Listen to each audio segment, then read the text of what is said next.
Hey,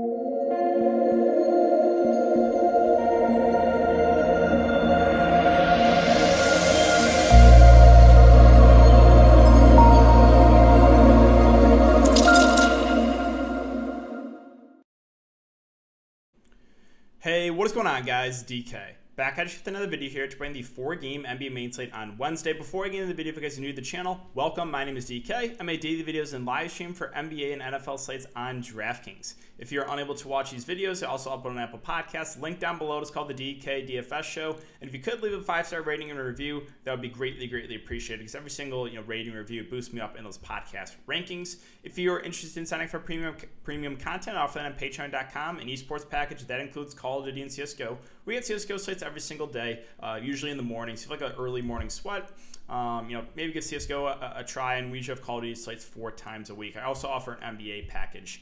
And I do want to thank Prize Picks for sponsoring this episode. If you're not familiar with Prize Picks, so they have a couple different ways you can go about playing. So they'll have fantasy scores. We can take over under and fantasy points, fantasy projections, or they have single stat DFS. So you can take over under points, assists, rebounds, 3-pointers made. I think it's a nice change of pace from Draftkings because you're not playing against anyone, you're playing against the house. So and they have a ton of players posted already, like a ton. Let's see if there's any that's kind of stand out to me for Prize Picks here. Let's take a look. Okay, the first game looks decently sharp, I think. Obviously, I like guys like Ben Simmons, Tobias Harris for DFS, but 48 and 43 still might lean the over on, and probably got Tobias Harris. I still think he can probably get the over in that one.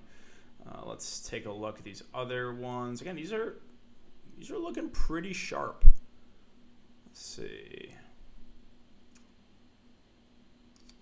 Do they? Oh, they don't have Donovan Mitchell. Okay, I was going to say, I was curious to see what Donovan Mitchell is. Oh, they do, 40. I like the over on Donovan Mitchell because he played 35 minutes last game. It looks like there's no limit to Mitchell. So I think I like the over there on a guy like Donovan Mitchell. Let's take a look at this last game here. So I like the over on Luka at 52. That feels like Luka is lower than Kawhi. Yeah, I like the over on Luka at 52. So those are a couple that kind of stand out to me, guys. But yeah, if you guys want to try it out, you can sign up. Use the code DKDFS. DKDFS, all one word, link down below. You'll get a 100% match up to $100. You put $100 in, you get a free $100 to play with, or $200 total. And I just want to give a quick shout out to Thrifty Nickel today. Was super chatting me a ton. Really made my day. So thank you again. Also, Patrick, the $10 super chat.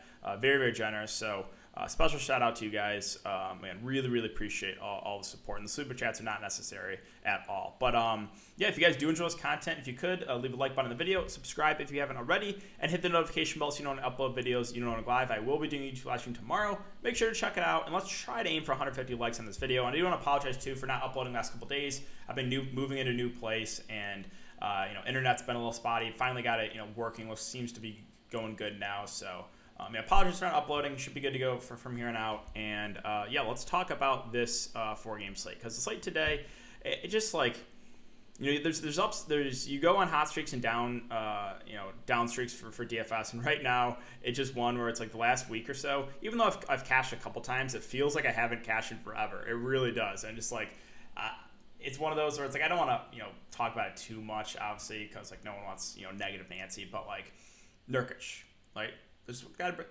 Nurkic on pace for 60 today, low ownership, 4 fouls in 4 minutes in the second half, barely plays. That about sums up my week for DFS. So hoping the luck can turn around.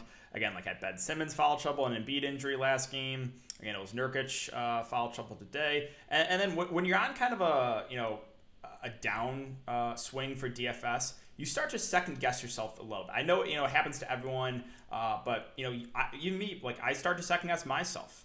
The last slate, with guys because I was pretty high on guys like Mike Conley, Seth Curry, and they both busted. I'm like, man, am I just an idiot? Do I just not know anything anymore? But I went back and checked the Thunderdome ownership, because I like looking back to see what are the players that are playing thousands of dollars a night doing. And in the Thunderdome, which is if you guys are not familiar, it's a $5,300 entry. Mike Conley was 100% owned, Seth Curry was 100% owned, and Joel Embiid was 86% owned. So I'm like, okay, maybe I'm not an idiot. Maybe I am just getting some pretty bad luck this last week. And yeah, with Nurkic again, it's just come on, man. Come on. All right, enough of that, though. Hoping the luck can turn around. Just hoping I don't have to deal with foul trouble. That would be nice. Like, no random foul. I know Nurkic, obviously I knew the risk, but just like, ugh. All right, so let's talk about this one. Washington and Philly.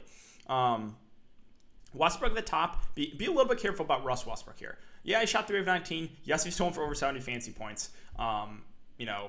People got bailed out a little bit that played him last game. And the reason why is, well, number one, Embiid got injured in the first quarter. That's a huge reason. And number two, Ben Simmons foul trouble. So, Westbrook, you take off the 2 best defenders for Philly and the rim protector in Embiid, obviously he's most likely going to have a good game. Now, if Ben Simmons can stay out of foul trouble, I think, I don't know if Westbrook goes for 70 plus. Now, I'm not saying he's out of play. Again, though, on these playoff sites, there's just lack of value. There just is. So it might be a little bit tricky to Westbrook. Still in play, but more of a GPP play. I think point per dollar, Beal might look a little bit better. A little bit easier to get him in the lineup. Should play big minutes and still has some upside. Just a little bit of a lower floor than Westbrook. Now, value guys. So Gafford will start off with Gafford at 4.7K. I like him more here. Now, I mentioned that last night. I was like, hey, the way you fade Gafford is if you think he gets in foul trouble. And he picked up 2 quick ones against Embiid. But luckily for him, Embiid got injured. If Embiid didn't get injured, I feel like Gafford would have been riding the pine most of the game because of foul trouble. But now he doesn't have to deal with Embiid. Most likely. Embiid doubtful. I do not expect Embiid to play at all. So with that being said, he's going to match up against Mike Scott and Dwight Howard. I like that a lot for Gafford. So even though the price is coming up, I think he plays about 25 minutes. I think Daniel Gafford's a really solid value play. And then with no Bertans, Rui went off. He played 42 minutes too. 42 minutes for Rui. I don't know if we get 40 again, but he should play 35 plus. I think he's a pretty solid value too. So Gafford and Rui actually like for value, both of them. Ish Smith, more of a secondary play, should play about 20 minutes off the bench. Neto, you could do worse. I think he gets about 20 minutes too. Obviously, he's not the best point per minute guy, but they're going to need some shooters. He can hit some threes. And if you want to get risky, you can go to a guy like Robin Lopez, who played well when he was out there. The only issue is Alex Len, even though he only played 1 minute, he still got a shift. He still came in before Lopez. So, you just never know what Scott Brooks is going to do there. Moving on to Philly. So, really like the Philadelphia side with Embiid most likely out. We'll start with Ben Simmons, Tobias Harris. Love them both. As long as there's no foul trouble or injuries or anything like that, and the game stays close, we should get 35 plus minutes for Simmons. We should get 35 plus from Tobias Harris. Great matchup without the best player. Really like both here in Simmons and Tobias Harris. I think they're 2 of the better plays in the slate for sure. Like them both a lot. Now, this is where it gets tricky, the secondary plays for 76ers. So, Danny Green, I think, gets about 30 minutes. The issue is now the price is up to 5K. It's yeah, he's playable. Again, though, he has to hit threes to get value. Seth Curry, surprisingly, didn't close. I guess he was dealing with an ankle sprain. Again, what is Doc Rivers going to do with these secondary plays? So, playable. Now, Dwight Howard is probably not going to start. We've seen this when Embiid's been out, but he should, I would guess, play about 20 minutes off the bench. So I think he's actually a pretty good value play because we know Dwight's a good point per minute guy. And then Maxey, he played well off the bench at 3.6. Minutes kind of been up and down on him, but he's a good point per minute guy. So I think he's intriguing for GPPs. Mike Scott most likely starts the 5. I think plays somewhere around 20, 25 minutes. He's playable because he's basically close to mid-price starting center, but he's just, again, he's really not a good point per minute guy. George Hill, I think, is a safer value play. I think we get about 20 minutes from him. That's what we've been seeing so far this season, in the series, 18-23, 18-22. So George Hill, I think, decent value play. And, guys again, Thibault, they used a pretty deep rotation last game. He cracked the rotation. I think Shake Milton got a little bit of run, but don't know if I can get to pull the trigger on either of them. Atlanta, New York, so not super interested in this game. We know the Knicks are solid defensively. This series so far has been played at a pretty slow pace. Trae Young is probably someone I would look to, though, on the Atlanta side because he should play 35-plus minutes, and he's going to get a ton of shot attempts up. So Trae's probably my favorite play in the Atlanta Hawks. Guys like Capella, John Collins just have a hard time prioritizing either of them. I'll pass on them. Bogdan Bogdanovic at 6'7", should play about 35 minutes. A fair secondary play, but and doesn't really stand out. DeAndre Hunter was a huge chalk bust last slate, which means he's going to go off this slate at 4.6. Again, not completely out of play, but that hurt. That hurt that last time when the Hunter was the chalk bust. Gallinari should play about 20, 25 minutes off the bench. Decent shooter, so I think he's a fine contrarian value play. And then that's probably where I'm at for the Hawks. Moving on to the Knicks.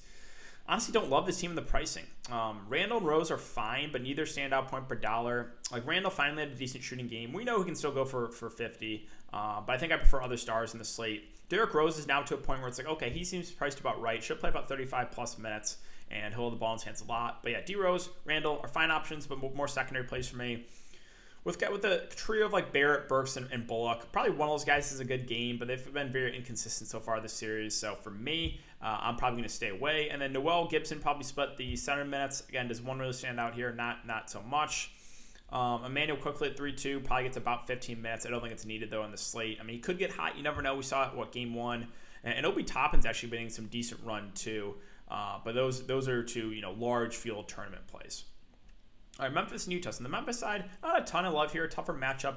John Morant, must-win game here. He should play 40-plus minutes as long as his game stays competitive. So I think Ja's probably the guy I like the best. JV struggled with Gobert and foul trouble. I think I'm just going to stay away from him at this point. And Dylan Brooks at 6'6". If he can stay out of foul trouble, he should play, probably close to 40 minutes. Again, though, he has been in foul trouble this whole series as well. So I think he is definitely viable, but just be ready for the early foul trouble on a guy like Dylan Brooks. Slow-mo, Triple J, more secondary plays. I don't think I'm going to get to either in this slate.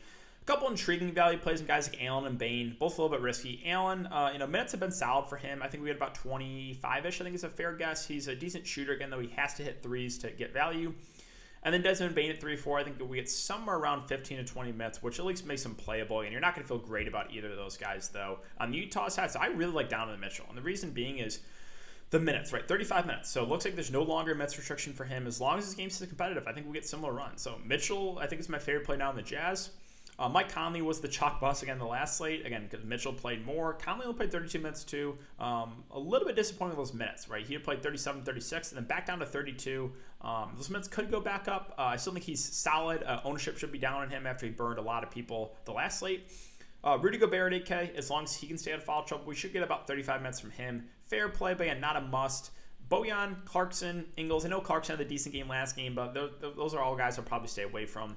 And Royce O'Neal's been playing well of late, but it's now to a point where it's like, do I want to pay over 5K for Royce O'Neal? Not really. So let's finish up with Dallas and the Clippers. And if I'm spending all the way up on this slate, it's going to be Luka. I prefer Luka to Westbrook.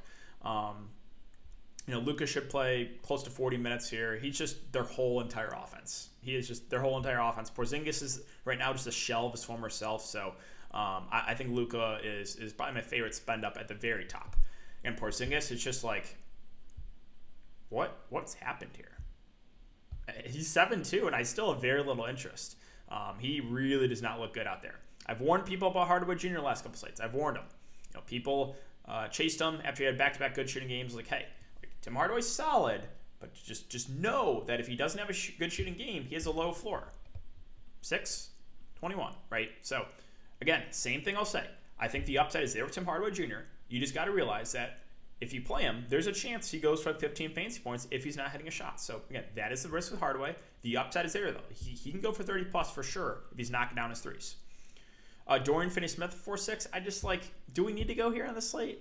He'll play big minutes. I mean, there's occasionally a game he'll go for 20, 25 fantasy points, but Max Kleber, kind of the same thing. Now he's at 4-3. He should play big minutes. I guess he's not the worst play. I think most likely gets you around 20 fantasy points, which is fine. It's fine. And Brunson at 4-2. I think we get about 20 minutes from him. A little bit better of a point per minute guy than Kleber, but should play less. On Josh Richardson's at 3-3. He's playable. He's playable. It's like a roll nutso, right? You're not going to get excited about these guys, but you might need one or two guys close to the min price. Jay Rich should play, I would guess, around 20 minutes here. So, and then I got to mention it, right? Boban played last game. He played 15 minutes. Now, is it a lock that Boban plays again next game? I don't think so. So this is a high-risk, high-reward play. We know Boban is a great point per minute guy. Does Carlisle go back to him here in the series? I think there's a chance because he did play well. So this one is tricky. Boban, we all love playing Boban. If he plays 10 to 15 minutes here, he could crush. We know that. So I'm intrigued by Boban for tournaments. I am. And let's finish up with the Clippers. Probably my favorite team to target once again. I've been loading up in the Clippers whenever they're on the slate. And I'm going right back to it here. Kawhi Leonard at 9.6. It's still underpriced. He is just playing out of his mind. I mean, he is a scary fade right now. I know he's been shooting the ball really, really well, but it's just they just can't stop him. So I still really like Kawhi there at the price. Paul George finally came back down to earth, but he's still a guy that should play huge minutes if this game stays competitive. I still think he's a little bit too cheap. So still like Kawhi, Paul George. Slight preference to Kawhi over Paul George, but like them both.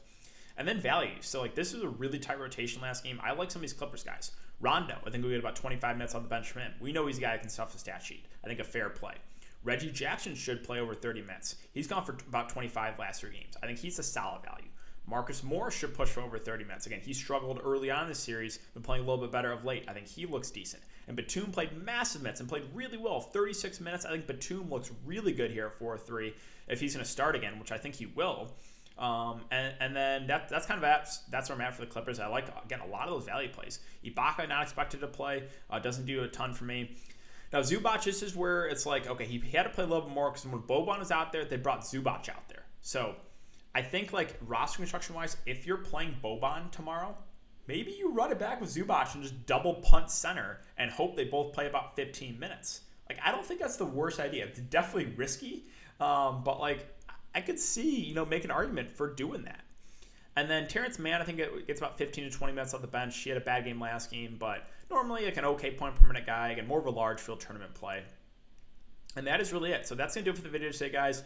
If you have been enjoying the content so far, I would really appreciate it if you like button on the video, subscribe if you haven't already, and hit the notification bell so you know when I upload videos, live. Again, it will be doing YouTube live stream tomorrow, so make sure to check it out. And again, guys, try to aim for 150 likes on this video. Every single like helps me out a ton. Thanks again, guys. Have a great night, and I'll see you all tomorrow in the live stream.